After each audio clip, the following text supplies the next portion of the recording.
বিরতির পর আরো একবার স্বাগত সন্ধ্যায় ৭টার খবরে। আপনারা দেখছেন চ্যানেল 24। জাতীয় সংসদের সংরক্ষিত নারী আসনের নির্বাচনে ৫৩টি মনোনয়নপত্র জমা পড়েছে ইসিতে।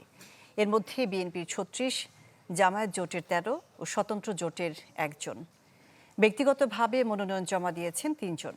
কাল জামায়াত জোট, স্বতন্ত্র এবং বৃহস্পতিবার বিএনপি প্রার্থীদের মনোনয়ন যাচাই বাছাই করা হবে। ত্রয়োদশ জাতীয় সংসদের সংরক্ষিত নারী আসনে মনোনয়নপত্র জমা দেওয়ার আনুষ্ঠানিকতা শেষ হলো। মঙ্গলবার সকাল থেকে বিকাল পর্যন্ত ইসিতে আসেন বিএনপি ও জামাতের মনোনীত প্রার্থীরা। সংসদে গিয়ে দেশের উন্নয়নে কাজ করার প্রতিশ্রুতি ছিল সবার কণ্ঠে। জনকল্যাণমুখী কাজে সম্পৃক্ত থাকার বিষয়টিও উঠে আসেন বিএনপি মনোনীত প্রার্থীদের বক্তব্যে। ইনশাল্লাহ আমি চেষ্টা করব মানুষের জন্য কাজ করার জন্য, মানুষকে খুশি করার জন্য। তার যে সেক্টরে কাজ করতে হয় আমার আন্তরিকতার কোনো অভাব থাকবে না। এখানে প্রবীণ এবং নবীনের সমন্বয়ে যে মনোনয়নটা হয়েছে, আমরা আশা করি তারা পার্লামেন্টে ঠিক সেই রকমই ভূমিকা রাখতে পারবে।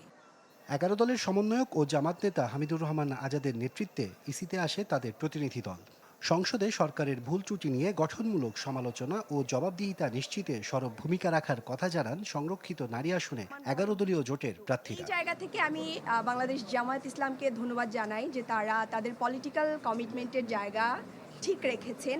পাশাপাশি আমরা আজকে এই জায়গায় দাঁড়িয়ে আছি শুধুমাত্র জুলাইয়ের কারণে। নারীর প্রতিনিধিত্বকারী এই আসনে আমাদের এই ১৩ জন বিরোধী দলের মঞ্চে বসেই, বিরোধী দলের কাতারে বসেই দেশ গঠনে, জাতি গঠনে ভূমিকা পালন করবে। এই হচ্ছে আমাদের আজকে। পরে রিটার্নিং কর্মকর্তা বলেন, বিএনপি, জামাত ও স্বতন্ত্র জোটের ৫০টি ছাড়াও ব্যক্তিগতভাবে ৩ জন মনোনয়নপত্র জমা দিয়েছেন। এই ৩ জনের আসলে কোনো দল বা জোট থেকে আবেদন করেননি, ওনারা নিজেদের মতো করে নিজেরা জমা দিয়েছেন। এটা আমরা যখন বাছাই করব তখন আপনাদের সাথে শেয়ার করব। বুধবার জামাত ও স্বতন্ত্র জোটে এবং বৃহস্পতিবার বিএনপি প্রার্থীদের মনোনয়ন বাছাই করা হবে।